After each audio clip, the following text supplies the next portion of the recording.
그 일본의 한 수도원에서 12그루의 나무를 심었다고 합니다. 그래서 12그루의 나무를 심어 놓고 그 나무의 이름을 이렇게 팻말을 쓰도록 하였는데, 어떻게 팻말을 쓸까 하다가 12제자의 그 이름이 생각이 나서 각 나무마다 베드로나무, 안드레나무, 요한나무, 야고보나무, 또 가룟 유다나무, 이렇게 12제자의 나무를 팻말을 세웠다고 합니다. 그런데 얼마 가지 않아서 많은 사람들이 이제 수도원에 들어와서 기도도 하고 또 정원에 있는 그 나무들을 보고 갔는데, 이 가룟 유다라고 이름이 쓰여져 있는 나무는 점점 시들어가는 것입니다. 그래서 참 이러면 안 되는데, 그래서 이 나무가 좀 병든 나무를 심었나 이렇게 해서 그 가룟 유다 나무의 팻말을 베드로나무라고 썼어요. 그리고 베드로나무에다가 가룟 유다의 이름을 팻말을 바꿨습니다. 그런데 아니나 다를까 또 전에 있던 가룟 유다 나무는 다시 또 살아나고, 가룟 유다라고 팻말이 붙어있는 나무는 원래는 베드로나무였는데, 싱싱한 나무였는데 점점점 시들어더니 나중에 잎이 떨어지고 아주 메말라가는 것입니다. 그래서 또다시 바꿨더니 가룟 유다라는 팻말에 있는 나무들은 하나같이 점점 시들어가는 거예요. 그래서 왜 그런가 생각을 해봤더니, 사람들이 지나가면서 이 가룟 유다 나무가 있으면 이 욕설을 하고 저주를 퍼붓는 거예요. 세상에 예수님을 배신한 이 가룟 유다는 못된 나무 같으니, 이렇게 하면서 그렇게 저주 아닌 저주를 하다가 보니까 그 나무가 생명체 아닙니까? 그래서 모든 생명체에는 어떠한 욕을 한다든지 저주를 한다든지 아니면 비판을 한다든지 이럴 때 그러한 마음이 전달이 되는 것 같아요. 그래서 생쥐 실험을 했습니다.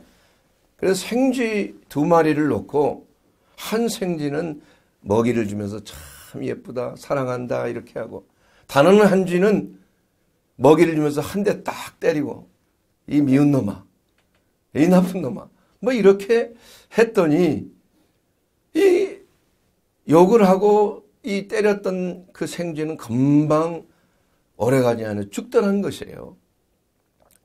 그래서 이와 같이 이 비판이라는 것, 비난한다는 것, 이것이 얼마나 나무이든 동물이든, 물론 사람에겐 더 말할 것이 없어요.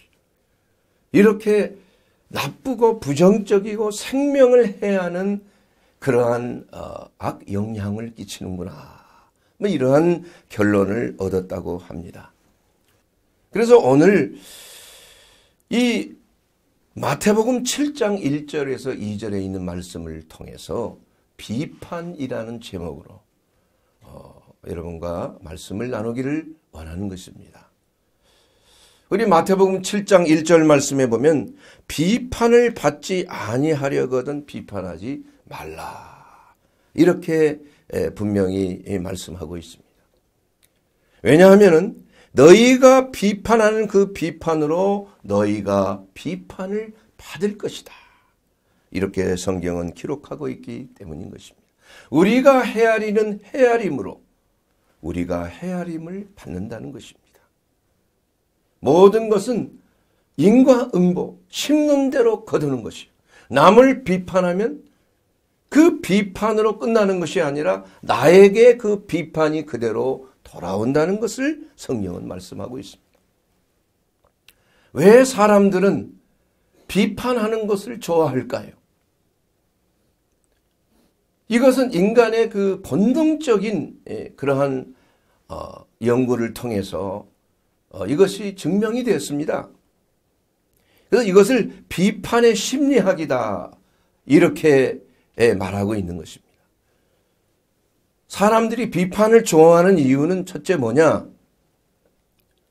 남의 단점과 약점을 말하면서 상대방에게 상처를 입히는 것이 자기의 기분을 좋게 하기 때문인 것입니다. 남을 비판하면서 오히려 자신은 희열을 느끼는 거예요. 일종의 가학증적인 그러한 태도를 말하는 것입니다. 그리고 남을 비판함으로 인해서 자신의 부족함과 연약함을 보상하려고 하는 행동. 남의 불행을 보고 내 자신의 행복을 가져오려고 하는 그러한 태도를 바로 비판의 태도라고 말하고 있는 것입니다. 그래서 이 웨이크 포레스트 대학의 심리연구소에 의하면은 비판적인 사람들을 실제로 연구를 했어요. 그랬더니 그들의 대부분이 다 우울증을 앓고 있는 사람, 또 일이 잘 안 되고 있는 사람, 불행하게 살고 있는 사람, 이러한 사람들이 대부분이었다. 이러한 연구 결과가 발표된 바 있습니다. 또한 이 비판하는 사람들의 뇌를 한번 MRI를 통해서 한번 찍어봤어요. 그리고 뇌 어느 부위에 비판할 때 빨갛게 이 혈액순환이 집중이 되어 있는가. 그런데 참 희한하게도 사람들이 통증을 느낄 때 통증을 조절하는 부위가 바로 비판하는 사람들의 뇌 자극의 부위가 똑같다는 거예요. 그러니까 이 사람들이 비판을 함으로써 자기 안에 있는 통증을 조절하기 위해서 남의 약점이나 남의 단점을 뒷담화하고 비난하고 신란하면서 자기 자신이 그 통증에서 해방되고자 하는 그러한 본능적인 발상이라는 것입니다. 그러므로 이 비판이라는 그 자체가 얼마나 잔인하고 이기적이고 교만한 태도인가.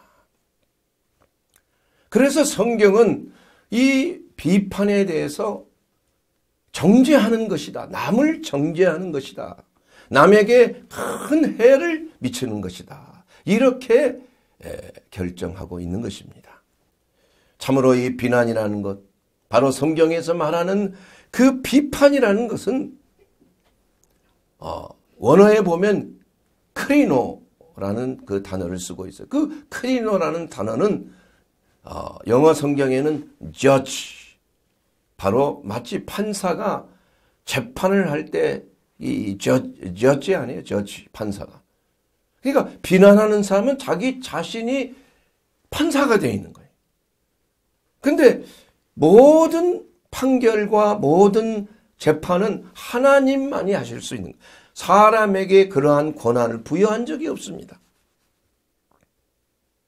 그리고 그 독일어 루터 번역에도 보면은 리히텐이란 말이에요. 그것은 리히터라는 판사가 하는 재판을 말하는 것입니다. 이와 같이 비난이라는 것은, 비판이라는 것은 남을 정죄하고 재판하는 그러한 하나님의 역할을 스스로 감당하는 교만을 저지르고 있는 것이다. 하나님 자리를 내가 차지하고 남을 정죄하는 것이 바로 비판의 엄청난 그러한 파워요. 파괴적인 힘이 된다. 이겁니다. 성경에다 보면은 인류의 최초의 그 살인, 가인이 있죠. 가인은 동생 아벨을 처음으로 살해했습니다. 왜 살해했습니까? 하나님께서 가인의 제사는 안 받으시고 아벨의 제사를 받으셨다고 그랬어요. 그래서 가만히 생각해 보니까 이거 부당하지 않나. 나는 장자인데 하나님이 왜 나를 장자의 제사를 받지 아니하시고 왜 동생 아벨의 제사는 받으시는가. 매우 부당하게 생각했어요. 그래서 저놈은 내 장자의 축복을 빼앗는 놈이구나. 그래서 비판하기 시작했고 모든 행동하는 것마다 굉장한 위협을 느꼈어요. 그래서 결국은 동생 아벨을 몰래 살해하고 마는 것입니다. 그래서 성경은 많은 사람들이 이 말씀을 이렇게 해석을 합니다. 하나님이 아벨의 제사는 받으시고 가인의 제사는 안 받으신 그 이유는 아벨은 피를 흘리는 제사를 드렸기 때문이야. 예수님처럼. 그리고 가인은 자기 곡물로 제사를 드렸기 때문이야. 그래서 제사 드리는 행위 자체가 잘못됐다 생각하는 거야. 잘못 드렸다는 것입니다. 그러나 성경에는 그런 말씀이 없어요. 성경에는 제사도 희생 제물로 드리는 제사가 있는가 하면은 곡물로 드리는 소제도 있는 거예요. 그래서 그 곡물을 불에 태워서 하나님 앞에 드리는 겁니다. 짐승도 불에 태워서 하나님 앞에 각을 떠서 드리는 거예요. 제사가 잘못된 게 아닙니다. 중요한 것은 믿음으로 드리는 제사가 바로 아벨의 제사였고 믿음이 없이 드리는 제사가 가인의 제사였다는 것입니다. 하나님은 우리에게 필요한 것, 하나님이 구하시는 건 뭐냐 하면은 제사의 그 제물 자체가 중요한 것이 아니라 우리가 과연 하나님 앞에 합당한 믿음으로 하나님이 이것을 받으신다는 그러한 간절한 마음으로 예배를 드리느냐, 제사를 드리느냐. 이 태도를 중요하게 여긴다는 것이에요. 그런데 그 가인은 믿음으로 하나님 앞에 드리지 않았다고 히브리서 11장 4절에 분명히 말씀하고 있는 것이에요. 믿음으로 아벨은 가인보다 더 나은 제사를 하나님께 드림으로 의로운 자라 하시는 증거를 얻었다. 하나님이 그 예물에 대하여 증언하심이라. 그가 죽었으나 그 믿음으로써 지금도 말하니라. 그래서 이 아벨은 하나님 앞에 마음에 합한 것은 바로 믿음으로 드리는 제사였기 때문인 것이에요. 그런데 이 가인은 자기 자신의 잘못, 자기 자신이 왜 하나님이 자기의 제사를 안 받으셨는가에 대해서는 별로 생각하지 않는 것이에요.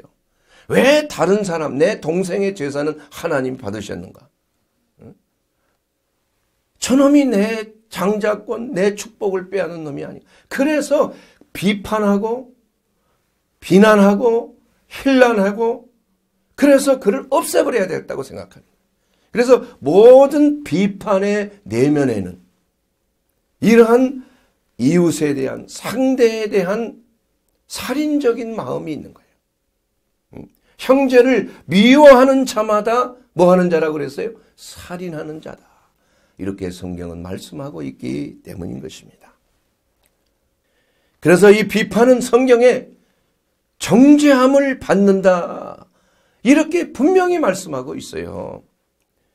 너희가 비판하는 그 비판으로 너희가 비판을 받을 것이다. 너희가 헤아리는 그 헤아림으로 너희가 헤아림을 받는다는 것입니다. 우리의 마음속에 혹시나 남에 대해서 자꾸 안 좋은 부위가 많이 보여요. 남의 약점이 자주 보이고 남의 부족함이 보이고 이런 것들이 자꾸 보인다고 생각할 때는 뭔가 내 안에 문제가 생긴 것입니다. 내 마음속에 교만이 싹 트여 있는 것이에요. 내 마음속에 어떠한 치유받지 못한 상처가 있다는 것을 나타내고 있는 것이에요.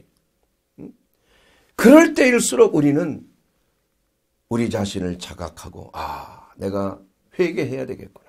다른 사람에 대한 자꾸 약점을 보려고 그러고 다른 사람을 자꾸 정죄하려고 그러고 다른 사람에 대해서 자꾸 어떠한 잘못된 것을 들춰내려고 하는 그러한 마음이 생길 때 우리는 내 자신을 즉시 돌이켜보았어.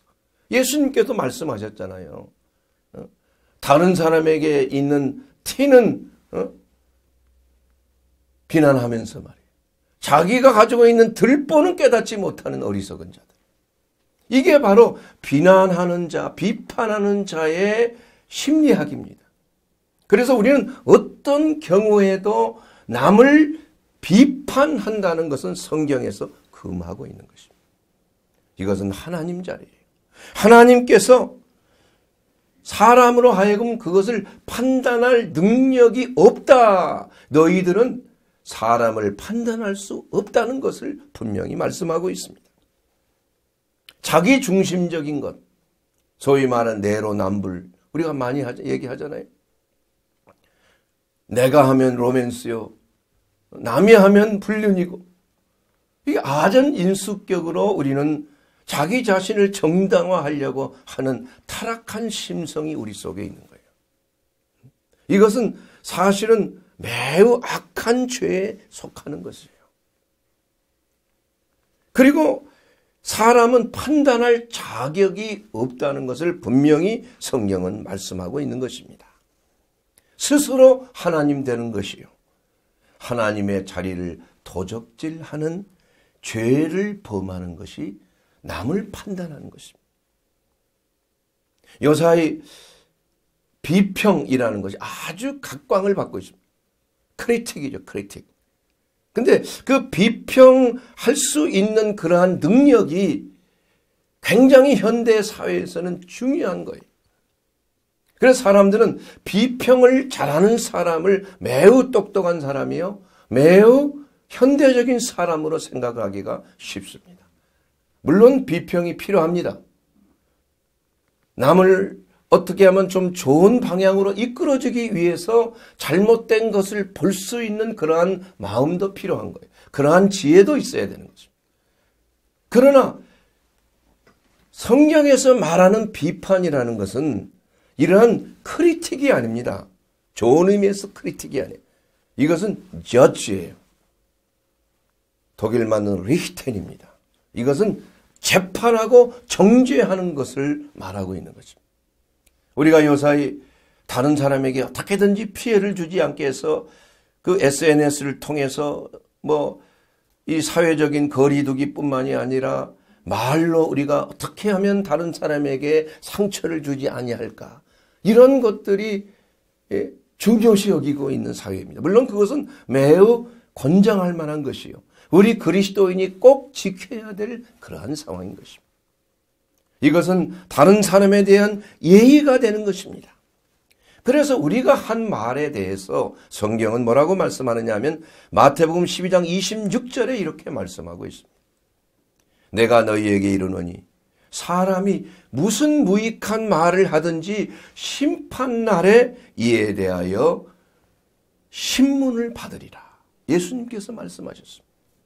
우리가 어떤 말을 하느냐, 다른 사람에게 어떠한 영향력을 끼치는 말을 하느냐, 비판의 말을 하느냐, 아니면 격려와 위로의 말을 하느냐, 아니면 힐난하고 비난하는 말을 하느냐, 여기에 따라서 우리가 언젠가는 주님 앞에, 주님의 심판대 앞에 모든 것이 자기가 한 말에 대해서 심판을 받는 그러한 때가 온다는 것을 성경은 분명히 말씀하고 있는 것입니다.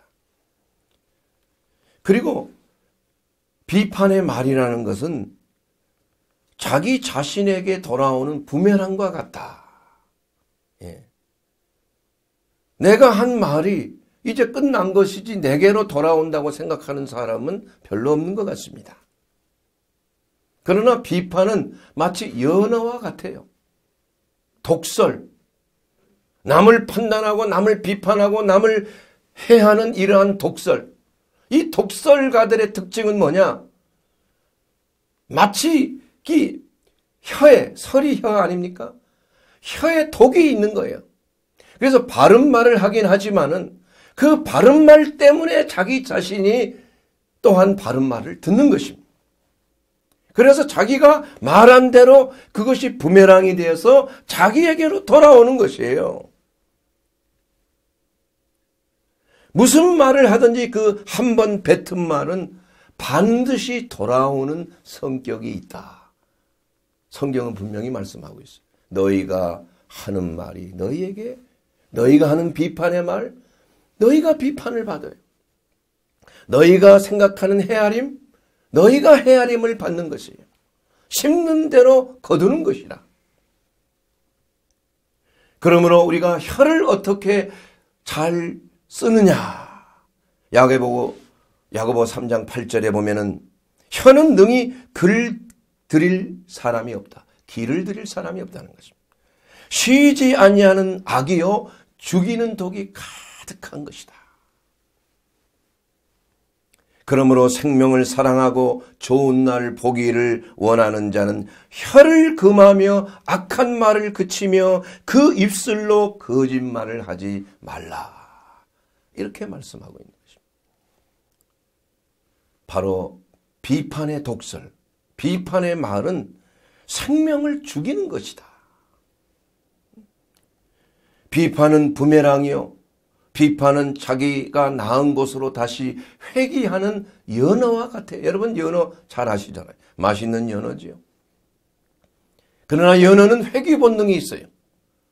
그리고 수천 킬로 대양에 들어갔다가 나중에 성자가 성인이 되게 되면, 성인이 아니라 물고기가 이제 새끼를 낳을 때가 되면은, 성어가 되면 다시 자기가 태어난 골짜기로 돌아오는 거예요. 그래서 거꾸로 역류해서 뭐 폭포수를 타고 올라가고 그냥 막 그 산골짜기까지 올라가서 거기서 산란을 하고 생명을 마치는 거예요. 이와 같이 이 말이라는 것, 이건 반드시 돌아오게 됩니다. 그러므로 우리는 어떠한 상황에서든지 우리가 상대방에 대해서 또 어떠한 단체에 대해서 또 어떠한 정부에 대해서나 우리가 독설을 하는 것은 하나님께서 기뻐하시지 아니한다는 것입니다. 그래서 디모데전서 2장 1절에 보면 그러나 내가 첫째로 권하노니 모든 사람을 위하여 간구와 기도와 도고와 감사를 하되 임금들과 높은 지위에 있는 모든 사람을 위하여 하라. 우리가 모든 경건과 단정함으로 고요하고 평안한 생활을 하려 함이니라. 이것이 구주 하나님 앞에서 선하시고 받을 만한 향기와 같다. 이렇게 말씀하고 있는 거죠. 모든 사람을 위하여 간구와 기도와 감사를 하되 임금들을 위해서. 임금이라면 지금 시대의 왕정시대가 아니니까 나라의 지도자들을 위해서 얘기한 높은 지위에 있는 사람들이에요. 이것은 바로 언제 쓴 것이냐 하면은 기독교를 그토록 핍박했던 네로 황제 시대에 쓴 바울의 서신입니다. 그러면서 이 모든 권세는 하나님으로부터 왔기 때문에 그 권세를 대항하여 어떤 무력적인 도발을 한다든지 아니면 거기에 대해서 저주를 퍼붓고 거기에 대해서 욕을 한다든가 이러한 것들에 대해서는 성경적인 그러한 말씀에 의하면은 금지되고 있는 것입니다. 이것은 오히려 하나님을 욕되게 하는 것이다. 이렇게 분명히 성경은 말씀하고 있어요. 그 권세가 악한 권세든 심지어는 네로 황제와 같은 권세든 스탈린과 같은 권세든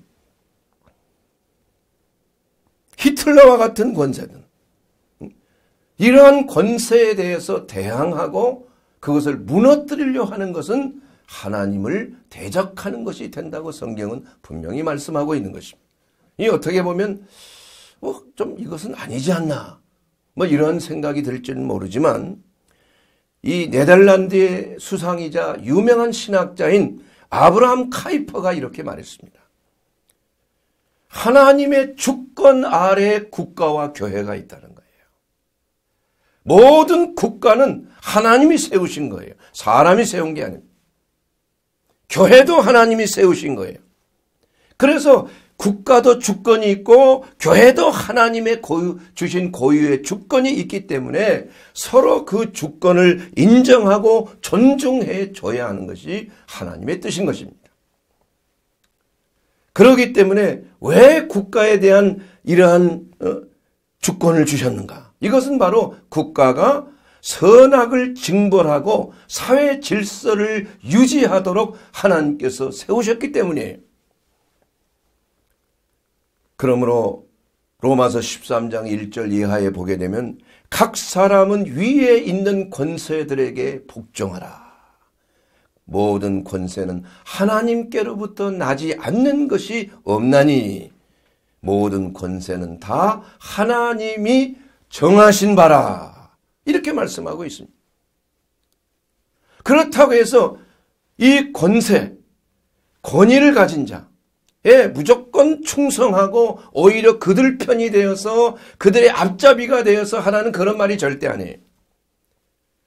권세에 대해서 대항하거나 아니면 권세에 대해서 아첨하는 것이 똑같은 것이라는 것입니다. 우리 그리스도인과 교회는 그들을 위해서 기도해야 돼요. 하나님을 두려워하고 또한 그들이 하나님을 두려워하여 백성들을 사랑하고 모든 사회적인 안정과 나라를 지킬 수 있도록 그들의 마음을 주장하시는 한, 그들에게 권위를 부여하신 하나님께 우리는 도구와 감사와 간구를 해야 될 책임이 바로 교회에 있다는 것입니다. 그래서 로마 황제, 네로 황제 시대 때 그렇게 수많은 기독교인들을 죽이고 사자밥이 되게 하고 300년 동안이나 카타콤베 지하 무덤 속에 들어가서 핍박을 피해서 신앙생활을 했던 그 초대 기독교인들의 삶을 보게 되면 어떤 경우에서도 어떠한 국가에 대해서 데모를 하거나 항거하는 그러한 저항적인 운동을 하거나 이런 적이 없다는 것입니다. 우리는 비판하지 말고 분별해야 하는 것입니다. 비판은 하나님만이 하시는 거예요. 판단은 하나님만이 하시는 것입니다. 하나님의 주권적인 일을 우리 그리스도인이 도둑질해서는 아니 되는 것입니다.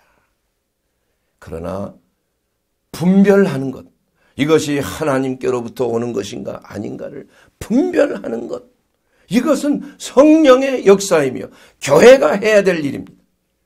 교회는 선지자의 노릇을 해야 돼요. 선지자의 노릇은 뭐냐? 하나님의 그 말씀을 전하는 것입니다. 하나님께서 회개하라 그럴 때 회개의 복음을 전해야 되는 것이에요. 거기까지입니다. 백성이 듣고 안 듣고는 그것은 백성들의 책임이에요. 이스라엘 백성들이 그토록 에레미야 선지자의 눈물로 백성들을 위해서 선지자의 예언을 했어요. 너희가 정말 겸손히 하나님의 말씀에 청정하고 하나님이 보시기에 의를 행하라. 우상 숭배에서 벗어나라. 혼음을 피하라. 민족을 유대인으로서의 그 하나님의 율법을 지키라. 이렇게 정말 선지자로서의 그 소명을 다 말했지만 그러나 결과는 그들이 목이 곧은 거예요. 교만해진 겁니다. 하나님의 그 음성을 듣지 아니한 거예요. 그 결과는 비참하지 않습니까?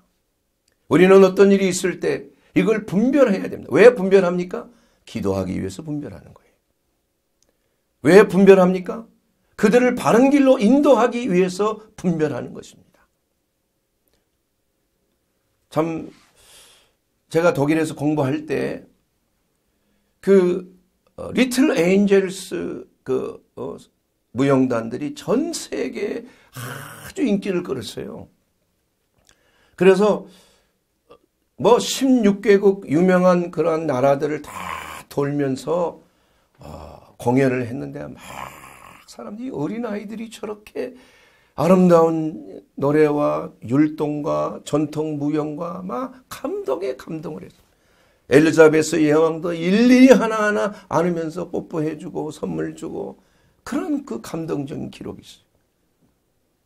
그런데 유일하게 독일에서 그 공연을 하는데 냉랭한 거예요. 그토록 많은 나라에서 난리를 치고 그냥 막 찬사를 부리고 막 하던 이 독일 사람들은 도대체 뭐 하는 사람들이야? 너무 차가운 사람들 아니에요. 이렇게 사람들이 막 비난을 했어. 그러나 이 독일 사람들이 똑똑해서 그런 게 아니라 그 생각을 한 거예요. 쟤네들이 저렇게 아주 기계적으로 완벽하게 춤을 추고 율동을 하고 이렇게 하면 얼마나 많은 시간을 그 어린아이들에게 혹사를 시켰겠나? 이걸 생각합니다. 이게 정상이 아니다. 이렇게 본 거예요. 그냥 좋아할 것만은 아니다.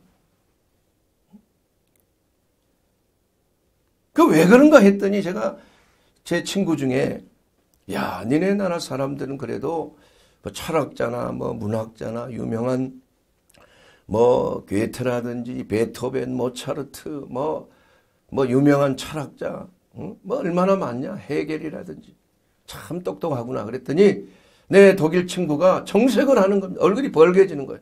아니야. 우리 독일 사람들은 너무 순진에 빠진 사람들이야. 자, 히틀러 때 우리 독일 사람들이 얼마나 속았냐 말이에요. 그 히틀러 한 사람이 많이 구세주처럼 말이야. 막 열변을 토할 때 모든 독일 사람들이 그냥 환호하고 그냥 눈물을 흘리면서 그냥 하일 히틀러를 외쳤잖아요. 다 속아버린 거예요. 다. 기만존술이. 그래서 그 결과로 수백만 명의 독일 청년들이 죽고 전쟁에 나가서 전체적으로 수천만 명이 죽게 되는 그러한 참담한 유대인 600만 명이 가스실에서 죽어나가는 그러한 참담한 결과를 가져왔지 않느냐. 그래서 나는 매우 우리 민족에 대해서 너무 단순하고 감정적인 그러한 사람이었다.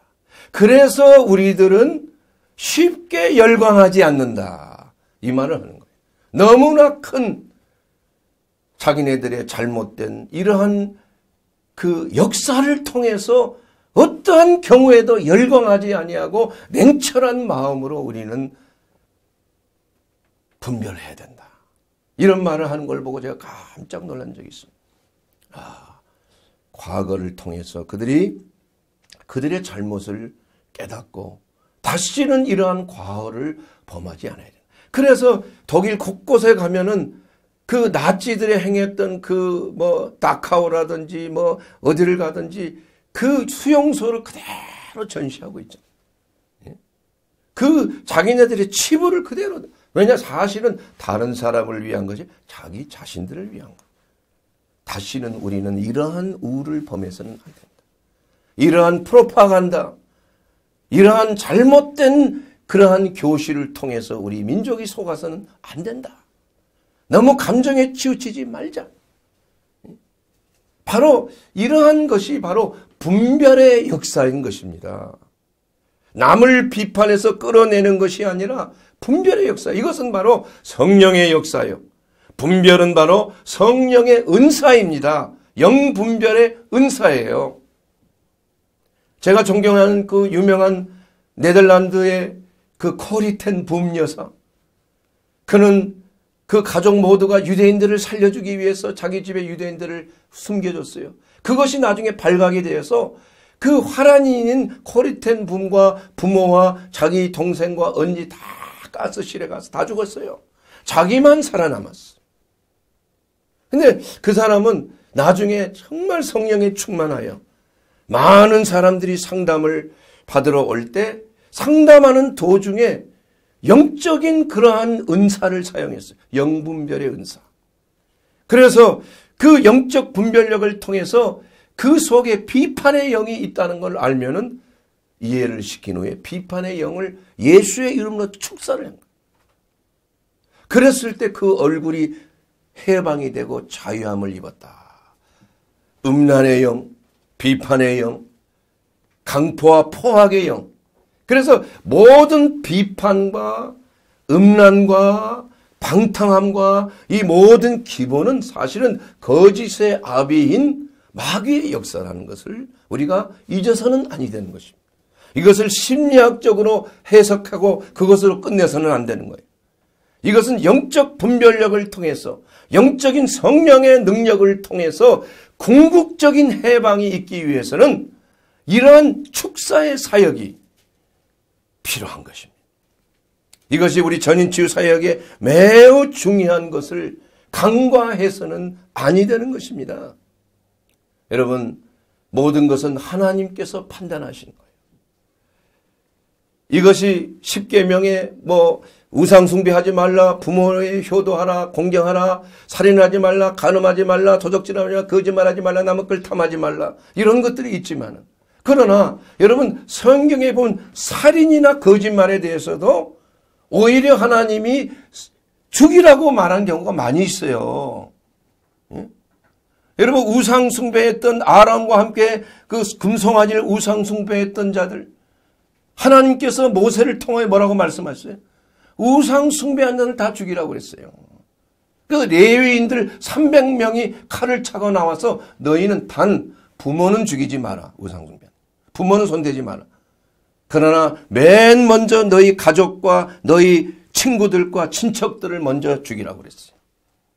얼마나 무서운 말입니까? 그럼 살인하지 말라고는 하나님이 어떻게 살인하라고 그래? 여리고성에 들어가 가지고 한 생명도 남기지 않고 사람이든 갓난 아이든 뭐 육축이든 짐승이든 말할 것 없이 다 칼날로 죽여.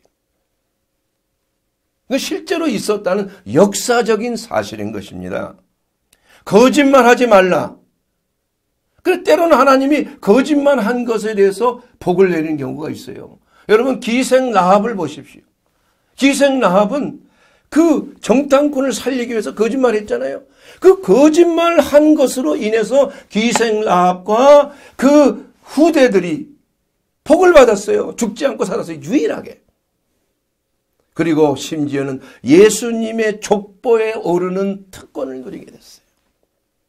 그러므로 제가 왜 이런 말을 하냐 하면은 하나님이 선하다 하는 것은 선한 것이에요.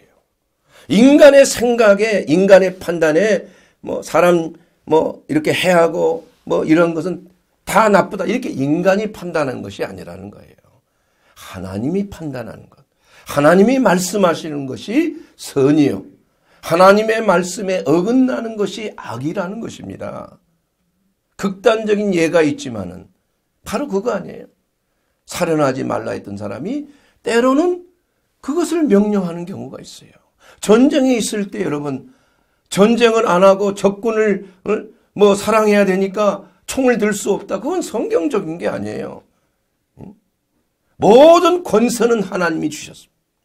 그러나 그 권세가 하나님을 믿는 것을 주님의 몸된 교회에 하나님이 주신 교회에 주시는 그 주권적인 그러한 믿음의 역사, 이것을 회방할 때는 목숨을 걸어야 되는 거예요.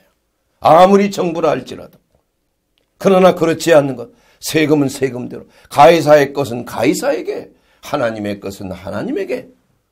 우리가 마땅히 정부의 시책대로 이렇게 지시가 올 때는 순종해야 되는 것입니다. 아무리 악한 정부라도 사회의 질서를 위해서, 사회의 안녕을 위해서 우리가 신앙을 지키기 위한 그 선까지는 때로는 우리가 양보해야 되는 거예요. 그래서 우리가 사회적인 거리를 지키고 또 예배도 온라인으로 하는 경우가 생기고 이런 거 아니겠습니까? 그래서 이 모든 것이 다 우리가 결론적으로 말하면 하나님의 모든 것이 판단하에 우리는 어떤 경우에서도 비판해야 돼요, 안 해야 돼요? 비판은 우리의 것이 아닙니다, 여러분. 어떤 경우에도 남의 말을 쉽게 하지 마세요. 남이 이러쿵 저러쿵 저 사람은 좋은 사람이야, 이 사람은 나쁜 사람이야, 이 사람은 참 마음에 안 들어, 이런 말 하지 말래요. 이것이 바로 여러분 스스로 정죄함을 받는 죄악입니다, 여러분. 그러나 사람들은, 우리들은 쉽게 남에 대해서 얘기를 합니다. 남을 판단합니다. 그러나 그 판단 자체가 우리가 정죄함을 받는다고 그랬어요. 우리가 한 말을 언젠가는 심판대 앞에서 신문을 받는다고 분명히 성경은 예수님이 말씀하셨습니다. 그러나 우리는 어떻게 하나? 비판은 하지 말되 성령의 은사를 통해서, 성령이 주시는 역사를 통해서 분별의 지혜를 가지게 되기를 주의 이름으로 축원합니다.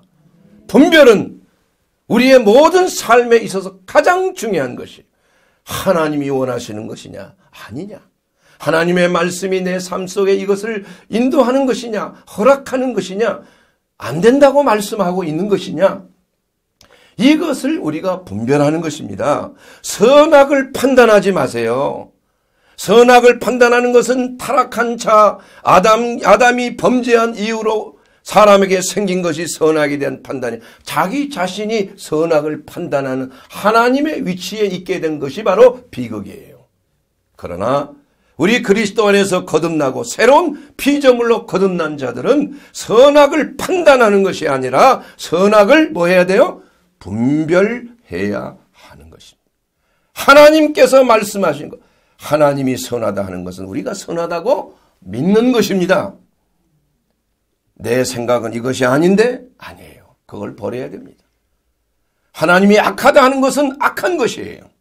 하나님이 하지 말라고 하는 것은 하지 말아야 하는 것입니다. 이것이 바로 새로 거듭난 피조물 예수 그리스도의 형상으로 변화되어서 그리스도를 닮는 형상으로 변화되는 성화의 단계에 이르는 우리 그리스도인의 특성이 되어야 하는 것입니다. 사랑하는 여러분, 비판은 교만한 태도입니다. 그러나 분별은 겸손한 태도입니다. 교만은 패망의 선봉이요 자만은 넘어짐의 앞잡이입니다. 그러나 분별하여 하나님을 두려워함으로 주님을 본보다 자기 자신을 낮추고 비우고 끝까지 순명하고 복종하는 자는 하나님이 축복해 주십니다. 그것은 분별을 통해서 우리의 삶 속에 하나님의 기뻐하시고 온전하시고 선하신 뜻이 그리스도 예수 안에서 우리의 삶 속에 나타나게 되는 것입니다. 사랑하는 여러분, 비판하지 맙시다. 어떤 경우에도 독설하지 맙시다. 어떤 경우에도 남을 판단하지 말게 되기를 주의 이름으로 축원합니다.